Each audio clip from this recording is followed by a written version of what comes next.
Hello and good evening, and welcome everybody to this episode of our webinar. This is our first webinar year 2026, and I would like to start on behalf of SigTuple to wish all of you a very happy new year. And we have something very amazing planned out for this month where we want to bring out the young voices in pathology in front of all of you present here today. And we've done this with a lot of thought and foresight, where we want the whole of the fraternity to see what junior pathologists and young budding pathologists with a vision, who are the future of our fraternity tomorrow, to see what they have to say about not just digital pathology, but overall the approach in this digital world and AI. And today, our first speaker, we are commencing with kickstarting the new year, in fact, with a very privileged guest speaker who is Dr. Neha Singh. She's a senior resident in AIIMS Gorakhpur.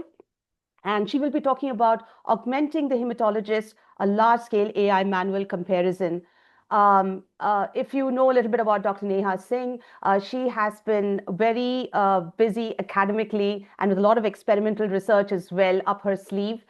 She has designed a novel mathematical formula to create the diffusion, the penetration of the lens to assess the prognostic value in breast cancer. Not only that, also the glacial acetic acid treated fine needle aspiration smears, how to improve the adequacy of such smears. So she comes up with, thinking out of the box generally in her day-to-day work.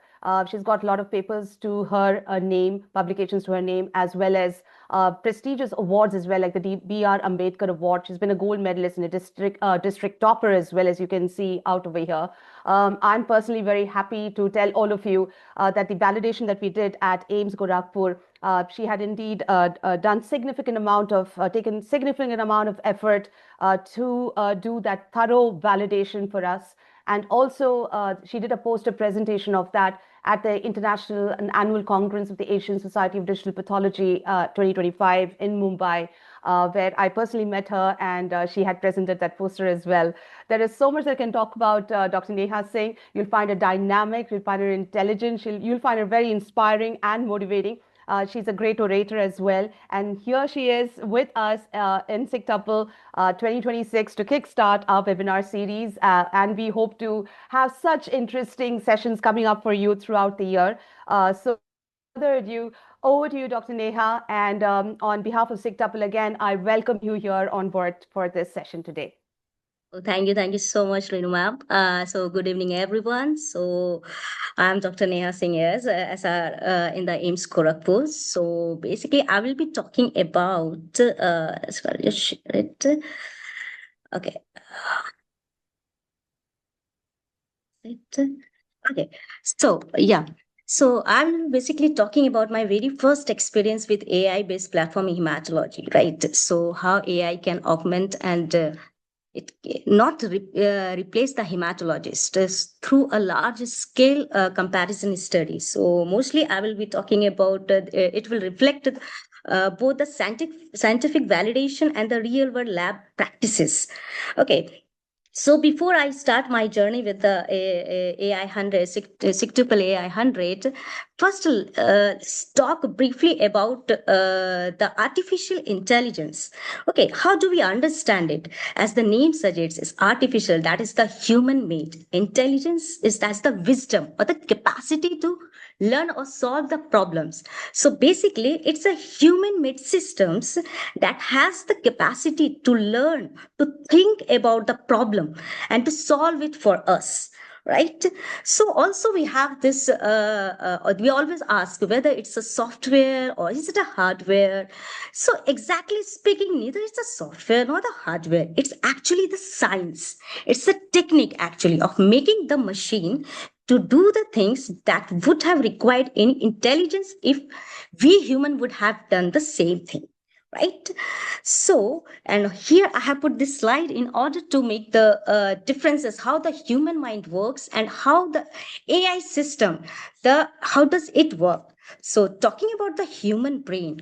So when we make any decision, our decisions, they are based upon other knowledge. They are based upon the emotions and the empathy. It's on the creative mind, right? So however, the AI system, if we talk about, its decision is based on the data that we give them. So whenever we work with the AI algorithms and all, the at most important thing is the data. It has to be precise, it has to be relevant, it has to be validated, right? Other thing is, how do we learn? We learn through the experiences, right? For them, again, the learning is experience, obviously, but again through the data that is backed up with the numbers. They talk in the numbers, right? The systems, they talk about they have the binary system or analog system, they are backed up with the numbers. Okay. Other important thing that I will say is, if we talk about the human brain, okay, the human brain, we cannot hold the vast amount of information all at once, right? Even if we learn, right, it must has to be revised repeatedly, right, in order to retain. But if we talk about the system or the computer, however, such type of problems, they don't experience this forgetting the things, right? Once the data is stored, it remains intact until and unless we don't deliberately delete it, right? Now let's imagine what exactly we are living in. We have this system who can actually hold a vast amount of information and doesn't need the repetition in order to retain it, and now have the capacity to think about it, to solve the problems for us, and that too at the very quickly, the better than we humans can. So that's why what we actually, the era we are living in, what actually we are dealing with the AI. This is what we are dealing with. Okay. So again, let's talk about the evolution of the AI through the decades. So it started in the 1950s. There are the first AI boom was there, and then we have the second AI boom in the 1970s to 1980s, and the recently we have this third AI boom that has exponentially increased its use because of this DNN or the CNN algorithm that we have used. Right, we have started using it, and the generative AI revolution has come in 2024. This Jeffrey Hilton, he got the Nobel Prize in the physics. His work was based on AI. Even in the chemistry, if we'll talk about the Nobel laureates, they got that Nobel Prize in chemistry for the work was based on AI. Use AI to how we are supposed to use AI now. It was the earlier, if hello, yeah. So if the earlier the question was, it no we no more ask the question why we have to use the AI. Why? Because its potential is already evident. But the real question is how we can use or integrate this AI meaningfully into the diagnostic workflow while preserving the clinical judgment and accountability, right? So now with that, I will start my journey with the SigTuple AI Hunter Shownet. So see, I'm the very during my PG's days, I would like to say that even a lot of the PGs, the newly JS PGs, so we are like we used to do the it is always a hectic job, right? It's a hot. We keep on doing the routine work, and we don't get much of the time for the active learning. We could not sit with the books and actually work, right? And doing the monotonous work day to day same work, somehow we also lose the creativity, or we don't get the much of the time to think out of the box, right? So during my PG day, I always used to think, why don't we have the system sometime that can do this job for me, and actually I can preserve those time for creating for to think more about the real problems. So when I joined my associateship in my HOD sir, Dr. Vikas sir, is so enthusiastic about this technology. He said, Neha, you know what? We have this system. I said, oh, which system, sir? He said, we have this AI system. You can actually work with it. It is this, which is totally dedicated for this peripheral blood smear examinations. I said, oh, yeah, why not, sir? Let's play with it then. So, if you talk about this AI shown platform, the platform we call is the Mandara platform. Let's have a quick, let's go quickly through the how this platform works. Okay, so yeah, let's start with the dashboard. Once we log in with our user ID and the password, this is the dashboard over it. Okay, so here we have the two options. One is the Shonit and one is the Shrava, right? Shonit, it deals with the peripheral blood smear examinations, and the Shrava for the urine examination. So I had hands-on on the Shonit. So just have a click over here. Okay, so these are the slides that I had scanned. Okay, so there are lots of the slides we had scanned. So let's randomly just go to the 1717. Okay, okay, so rather than looking, see what I will say, those who are listening, rather than looking it as a software, just look it as we are looking into the mind of AI. This is the mind of AI, what I consider. Like when I was working, I was like, wow, I'm looking at the mind of AI. Somebody is doing my job, not my job. Let it is it will enhance my job. So we are looking at this right now. So how it is, we have this. Okay, this is the summary of the whole the peripheral blood smear report. Okay, and let's talk about the WBC, RBC, and the platelet. Let's talk about the WBC first. Okay, so what we can see here is at this age we have, see it says for a particular slide, it says the neutrophil 77%. Okay, we have the count, we have the percentage as well. Along with that, we have the real picture of all those cells that it has considered it as neutrophils. We can actually go to all these cells and could, oh, whether it is right or not, whether it has predicted as a neutrophil, is it correct or not. We can actually go to each and every cells of it, right? So now, not only for that, we had this band in this PVS. We didn't have any band neutrophil or hypersegmented neutrophil. So it's okay. Now we have the lymphocytes. Let's talk about the lymphocytes. Again, the same thing, right? We have the count, we have the percentage, and then we can actually go and look at the images of it, of all those cells that is as that it has considered it as lymphocytes. Okay, we have the separate for the reactive lymphocytes also. We have monocytes, okay, eosinophils, basophils, immature granulocytes. In even in the immature granulocytes, we have this promyelocyte, myelocytes, and the metamyelocyte. Beautifully, right? Okay, a typical cells of the blast. In this, we didn't have any. Okay, total of it. What was fascinating for me was this NRBC column. See, whenever we see the NRBCs, right, then we go and then we the correct that correct the WBC, right? But here we don't have to do the corrected TLC. Okay, whatever TLC it shows, it is already corrected. Apart, we don't have to apply the formula and then we have to do it. So that was the best thing. Again, these two columns was again fascinating for me. First, the rejected cells, right? How many cells that it has rejected? If we talk about, it has rejected this cells and that cells. Oh, that's a beautiful thing, because when we go to the tail side, we know that lots of the degenerated cells and all we reject it even with our naked eyes. We don't count them, right? And this class unclassified cells, that was the most striking thing. Unclassified cells, that is those that doesn't whatsoever parameters this platform provides, it doesn't fit into that, neither it is in the category of rejection. It has a separate column of unclassified. So what I believe it is, it has the potential for future it has the potential for the research, future research.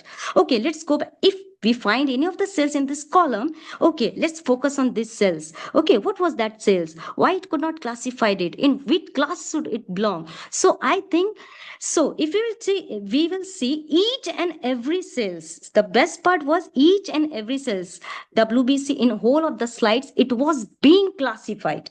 If we talk about the real life, how do we deal with it? Sometimes we get, okay, kuch cells ko we cannot categorize or something. Okay, one cell is there, two cells. Okay, leave it. It's okay. It won't matter. Yeah, we do it, right? Everybody do is it won't make much. But if with this platform, right, with the AI, when we deal with the AI, when none of the cell are being, none of the are being spared from classification, we can actually go back to it and we can actually look at the morphology of it and we can study those cells. That is the wonderful thing that I experienced actually. And similarly, if you talk about the RBC, we have the microcyte, normocytes, round, okay, the round macrocytes, ovalocyte, macroovalocytes. Okay, these are along with the pictures that we have, right? The grading systems were there, along with the percentage of it count. What actually we are seeing over here? Could you see into the mind of this AI? It is not only morphologically classifying the cells, but also quantifying it. The numbers, we all know that numbers never lie, so we have this count, we have this percentage, we are quantifying everything, not sparing any cells, quantifying everything. Okay. And the platelet, again, if you will talk about, even in the platelet, we have this normal platelets, macroplatelets, and the giant platelets. right? The average count over it. Okay, at the end, this is the column that I really liked it. First, see, whenever we teach our, JR1, okay, how to look the slide, we always say that, hey, look at that, the body tail ke junction, maybe we have to spare that tail thing, right? So the question arises first when I looked it, okay, it is counting, that's fine, but where exactly is it counting? Is it counting at the tail, or we don't know? But at that time, I thought, okay, where is it exactly counting? So this is what gives me the answer, the microscopic view. If you look at over it, here we have the head, we have the tail. These are the field of view. So exactly if you look like 17, that it is highlighting over here. At the 17 field, we could see, we can go over there. Oh, this was the neutrophil. Okay, we are talking about, right? And if we will change this, if we'll just suppose if we change about that RBC में microsites, where exactly it was looking at. Okay, it was pointing towards this. It was pointing towards this. It was pointing towards this, right? Or RBC में where these were the field of views where it was looking at, right? 27. So now overall, if we'll talk about how it's helping us out, is first it is quantifying. We saw it. It is giving us the count. It is giving us the percentage, exact percentage. Not only for that, it is also giving us the location of the cells where we are looking at, right? So what initially about the 50 slides we scanned. Okay, so there is one thing about the scanning of the slide, is that you can only scan when there is a monolayer cell and we have a good quality of sting. Okay, fine. So initially, okay, I was in the charge. Sir made me the in charge. Can you just go ahead, and we have to carry on this project. I said, okay, I will love to play around it. So first thing, initially for the 4 or 5 days, technician came back to me frequently, like, ma'am, I'm trying to scan this slide, but it's not taking out. So what happens? The red flag, ma'am. Sometimes monolayer is not there, staining is not there. Oh, is it the problem? Okay, then we have the senior technicians also. They have hands on it, right? I said, "Okay, go and learn from them. We have, learn from them and make the monolayer beautiful slides over there." So what we are learning over is, see, I'm not saying that was a bad staining. I'm not saying that was if monolayer. See, in practical aspect, with our naked eyes, via manual microscopy, we can report in on it. Fair enough. But with this, with this platform, I'll say with AI, what it is saying, see, it's the initial thing, right? So whenever we teach something, we teach the algorithm with the idealistic protocol. This is supposed to be there, right? The staining should be of this quality. The protocols before ICSH protocol or everything, okay, whatsoever protocol. So what happens? Yeah, it could have been reported on the practical aspect, but when I looked at it, okay, this is the problem, but I really need to carry on this project, go and do it again. And we did it. So what actually happened? The technicians, all the technicians were now on the senior or the junior, we all improvised it. This was the first positive aspect we will see that happened. Okay, again, now it was like, okay, then we carry on again project of the other we 100 of the slides again we scanned, and after that we paused and we said, okay, let's look at the data now, because we were supposed to compare. Okay, for the comparison that I was doing, I was like, oh, okay, not good concordance. What exactly could be the issue? I don't understand. Then I went back to the then I just went back. Okay, let's look at the microscopic picture or something. One thing before that, let's talk about the RBC. The we were not getting the good concordance with the this anisopoikilocytosis, and I said, what's the issue actually? See, if you look at this microcyte, normocyte, or the macrocyte, okay, we have the grading system, we have the count, we have the exact percentage of it. Okay, realistic picture is what, when we talk about the practical aspect, what we do. See, someone can give you nil or plus, we say it won't, yes, it won't make much of the difference, we know that, until it's like on the opposite pole, right? So we can write, how do we like junior residents or the senior, we can do okay, plus you can make the plus or you can make the minus. Okay, we can do the plus, third plus will also work, right? Like this, it was all so subjective. So that was the problem that I figure out. Oh, that's why my concordance is not, because see, this system, it has its fixed protocol, it is working right now on this and learning and improvising itself. All those scan slides that I'm giving is actually the real data for it, right? So Now I was like, what to do? So basically, we have to come to the ground, the common ground. So what I did was, I give the printout of ICSS protocol of the grading macros, morphological grading, and I stick it out over there. I said, hey, residents, my residents, they gonna follow this, they're gonna follow this, and then according to that only you have to grade. No more subjective. I mean, try to be more objectify yourself in the practical aspect also.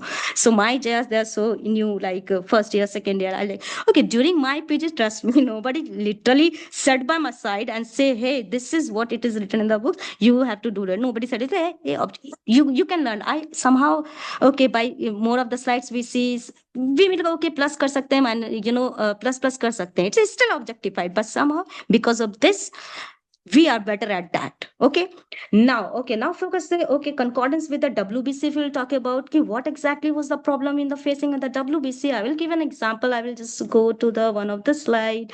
Okay, 070. Okay, talking about this case. Okay, so when I look at this, see our manual microscopy result and this AI based the SigTuple result, what I see was neutrophils was, if you look at it, is a 41%, right? And we'll say the monocyte, if you look at it, 28%, right? So when we looked at it, and I was what when we look at the manually, we looked at, so basically it was more than that. The neutrophils was almost 85% or something. Okay, so with the toxic granules and the cytoplasmic vacuolations, whether we could see it over here, right? So then I say, why the monocyte 28% is there? So I looked at it, and we looked at the images of it. So it could have been, see, if you will see at the images at the cytoplasmic vacuolations were there, and the toxic granules somewhere it was there, right? It took it as a monocyte. Now you will say, oh God, ye to problem ho gaya, right? No, if you will look at it actually, so first of all, the see the picture what it considered was monocyte means vacuolations hote hi hai, thoda ye toxic granules, it could not, okay, that's fine, because it's initially it's learning also. So I was like, first of all, being a junior pathologist, actually, look, we set a meeting with ma'am Renu ma'am. I said कि नहीं यार, ऐसे कैसे, how is gonna work, like it's the toxic granules and cytoplasmic vacuolation, it is considering it as a monocyte, so let's have a meeting over there. So we our HOD sir and the Renu ma'am, we had a meeting over there. So I was just highlighting all these problems. These are the man said कि, oh, why not to go to the quality assessment first, Neha? I said, oh my goodness. So could you see that what it is written? It's like sample is degenerated, quality is suboptimal. Okay, I was like shocked. Okay, I will, okay, might be with this case. So what I did, I went back to my Google sheet. Okay, with all the 200 cases, I was like, sir, go and look at it. What does it says? Trust me, almost 55% of the cases, according to this, it was degenerated or suboptimal. But on real aspect, what is it? We know that, yeah, we can still report on it. Manually, we can report it on it, right? Because we know, we are trained, we can think about it, right? We can know ye degeneration nahi hoga, ye aisa ho sakta, we know that, right? So I was like, sir, are we dealing with so much of degenerated samples? I say, then we were like, no, it's not actually. See, it's the threshold. It's about the threshold. Threshold as such is like for us with a bare, naked eye, the threshold for us to consider any sample as degenerate is quite high. Like, even with the suboptimal, we can still report it, and it's correct. We know that. But for this newly adopted AI, the threshold is still down. Why? Because it is, see, it has started its journey. The AI, it has started its journey with the, bilkul the perfect idealistic guidelines, and it is improvising itself frequently with all the data that is getting it right. So I was like, oh God. But still, again, I was like, I was like, sir, okay, we add one more thing. All these data, I would like to tell, it was not from the OPD based patient, it was from the ward patient, because the OPD we have so much of the rush, so it was not possible for the technician to scan all the slides. So we used to do it for the ward patient, and we all are aware of how, when the sample we get in the ward, right? We know that that the interns work, like if they have get okay iska CBC bhejna hai, so night mein sample they can collect and give it to the morning or something. It is the realistic picture everywhere we work in the government hospital or the private, maybe private also. Okay, so I was like, I was again like, but I always wanted perfection, right? I was like, okay, at my level, what I did was I circulated the message to the SAS. I say, hey, please have control your supervise your intern, and please give us the sample as soon as possible. So somehow in the real ground, actually we improvised that also, because it came into the account. Why? Because of this. Okay. And I because of this, so this was the second positive thing that we happened with us. Okay. Now, this is the quality assessment I talked about. So, two important things this happened, right? And third, okay, now let's go back. Hold on. Uh, I really need to change the. You need to go shift to the other screen where Yeah, you were yeah, yeah. doing your Yes, ma'am. Yes, PPT. ma'am. Yes, ma'am. I'm just doing it. Okay. So that was actually my, journey over there, because I really worked on it. And rather than blaming, right? So it's not like blaming. I could have easily accepted the fact, hey, that's not working. No, I didn't do that. Or we should not actually do that also. Okay. We should highlight the problems where actually problems is. We should also accept the fact that everything is in it's for this AI that we are talking about in our field, medical field. It's in an initial phase, right? Again, I say the data is important. So before like just assuming that it's wrong or the right, no, just focus on okay, where the actually problem is lying. Okay. So now with that, hold on. Okay. So now we have this. Okay, we said okay, let's carry on with the project. Okay, so of course we know that let's start with it. So the background, we know that manually, if we talk, it's labor intensive. It's very subjective. We all know it's very time consuming also. Yes, and so we set an objective. So we aim to investigate whether it's the ability of this AI system to examine the peripheral blood smear and to assess its capability, right? And to establish the equivalence with the manual microscopy. Okay, a little bit about the work that we did over there. Okay, the methods was okay. It was a prospective study. Okay, we total 494 samples were examined. However, the 36 had to be excluded because of the suboptimal staining and the smear. So a total of 458 peripheral blood smear were examined. And okay, so the basic stats that we use were the Pearson correlation, okay, coefficient for the WBC, subclasses, neutrophils, lymphocyte, monocyte, and eosinophils. Okay, and then the sensitivity, specificity, and the overall agreement, right, for the IgGs and the atypical cells of the blast. Okay, and for the WBC threshold, we made the 2 into 2 confusion matrix. Of course, thrombocytopenia. Yeah, sorry, this leukopenia or the leukocytosis. Okay, RBC, we had the grading again nil or the plus. We considered it as negative, and the plus, double plus, and the 3+. It was considered as a positive aspect. We have the 2 into 2 confusion matrix. Again, for the platelets, we have the giant platelets and present or absent, or clumps were present or absent. 2 into 2 confusion matrix once again. So a brief about this overall result. So overall result, it is actually overall result of 400, around 400. How much was it? Okay, just a minute. It was 458 cases, but as I proceeded for, I told you with every 100 lot or 150 lot, we improvised ourselves and we saw the good result. We improvised our result. Okay, so let's here what I am showing is the overall result of it. Okay, so the Pearson correlation for the neutrophil was coefficient was 0.73. For the lympho, it was 0.61, and the mono has always created a problem for us. We all know that. Okay, it was 0.34, and the use it was 0.81. Okay, and talking about the best thing, this result was amazing actually. If you talk about the atypical cells of the blast, the sensitivity was 100% with the specificity of 73.4%, and overall agreement was 97%. Talking about the immature granulocytes, if we talk about the overall agreement was 78% with the sensitivity of 86% and specificity of 83%. Okay, likewise, if we talk about this microcytes and the macrocytes, the concordance was 83% and 86%. 66% respectively, and the platelet count and the clumps and the giant forms, it was 89%, 93%, and 62% respectively. Okay, now about the implications of it. So after we result, see, after we concluded this, we stopped our project, I think in the June, July, may perhaps. Okay, so this was the data that we got. So what implication it could have? First is the automation benefits that we are getting. Okay, first is it enhanced the laboratory efficiency. We saw it, right? I told you the story about it. Okay, and again, till today, again I can still browse back to it. I can still go back to a particular because I have got the access of it, so I can still go back to a particular case. And not only for that, the percent DLC TLC or percentage of it, I can still look at the image of it also. Can you just imagine if somebody, without this, if I would have done it manually, somebody would have talked about that about a particular case. Hey, you remember that case? We gave this.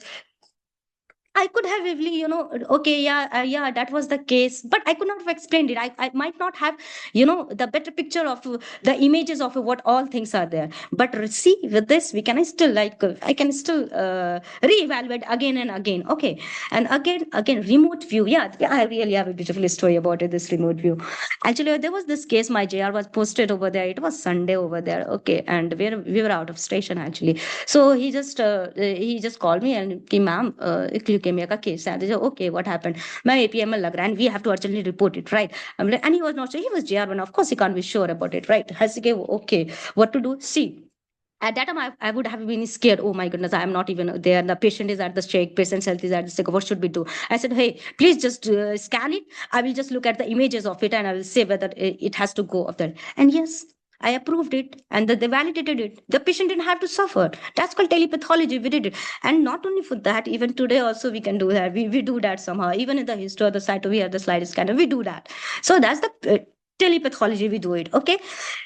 And again, the machine learning, if we talk about the machine learning, yeah, it inspires the implication of the image identification models for detecting the object of interest in medical images. Okay, fine. Future potential. See, with this, if you talk about with the, I think, yes, AI and pathologist, we together as a hybrid system can work it. Okay, so it really, saves our time. We don't have to earlier what it was, if I am on the duty, if I want to take a break for, let's say we go for or one, if you are so hectic, when I take a break or something at the back, earlier what happened ki, if you used to go to the break, at the back of mind it was always there. Yeah, what if my JR could not do it, right?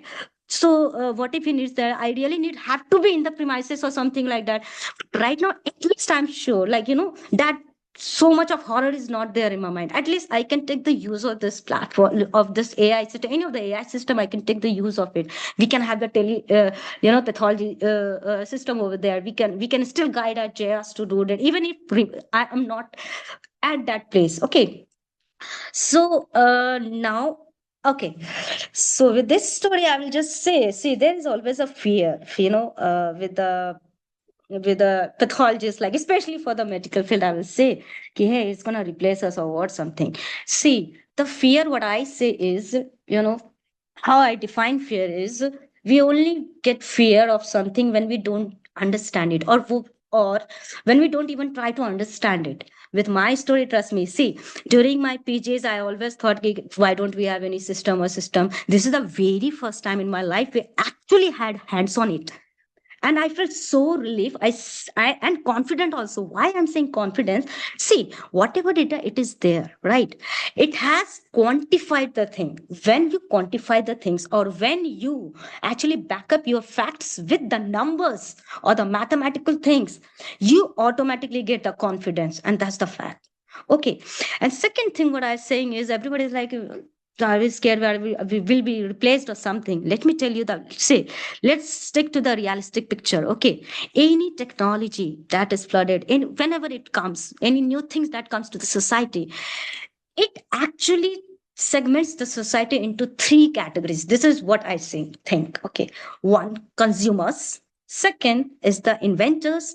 Third is the discoverers. Okay, consumers. Like, okay, if you can't invent something, you can't have it. Okay, you are the consumer. You are using. We all know that. See, we are the millionaires. We didn't have much of the telephone at that time. We didn't have mobile. We are used to mobile. Okay, our next generation, so they are using lots of stuffs in their life. Okay, so if we cannot invent or we cannot go deep into it, at least we are used to use it, right? We can use it, so we have to have use it, because we can't just say that new technology is there, I'm not going to use it. No, dude, everybody is using it. Okay, you could be either customers, or you can either create your own algorithm or AI algorithm. Be the inventor, be very creative. Okay, or discoverers, so that's the Nobel Prize lawyers or something. Okay, so what I'm saying is, knowingly or unknowingly, we all are the part of technology advancements, this AI, and that's the fact.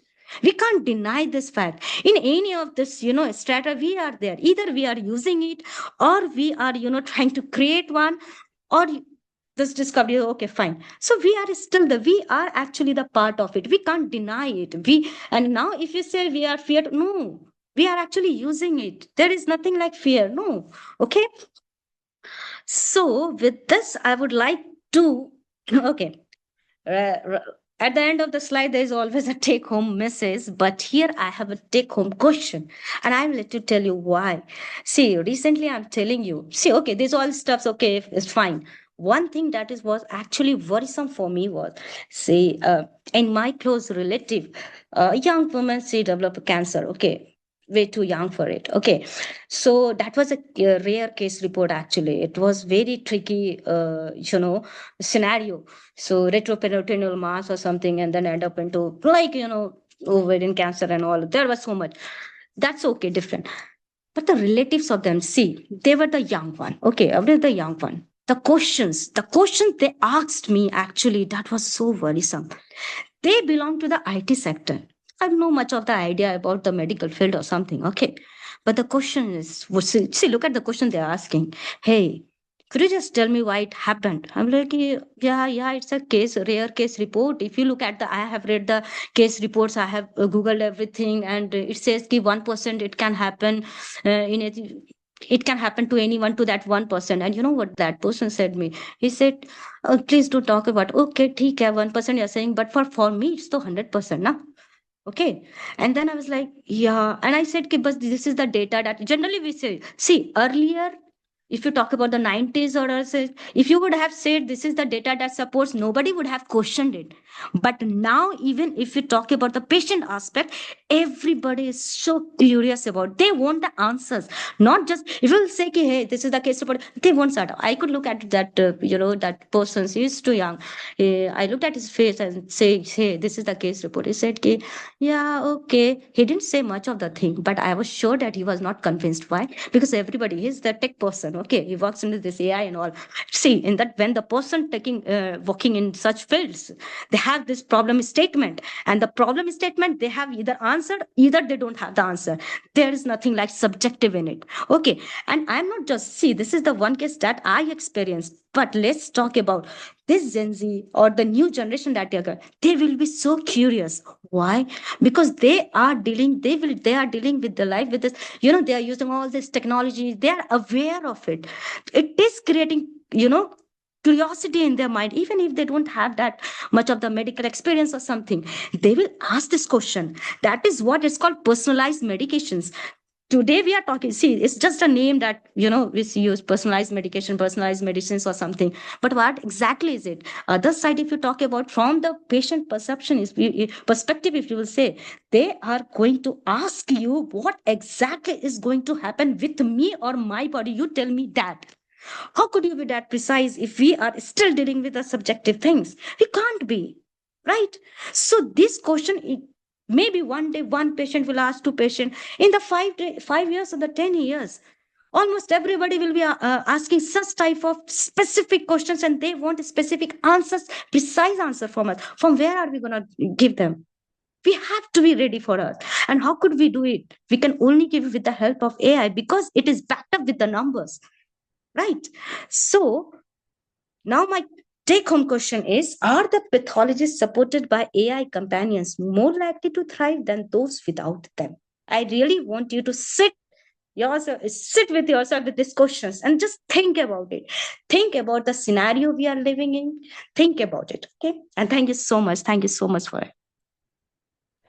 Thank you, Dr. Neha. That was indeed an incredible journey that you showcased us and took us along with. It was fascinating to know your ideals, your thought processes, your views, and the way you brought about a lot of concepts of AI with the practice that you had while doing the validation. First and for all, how you got introduced to it and how you got adapted to it. What are the challenges that you faced during adaptation?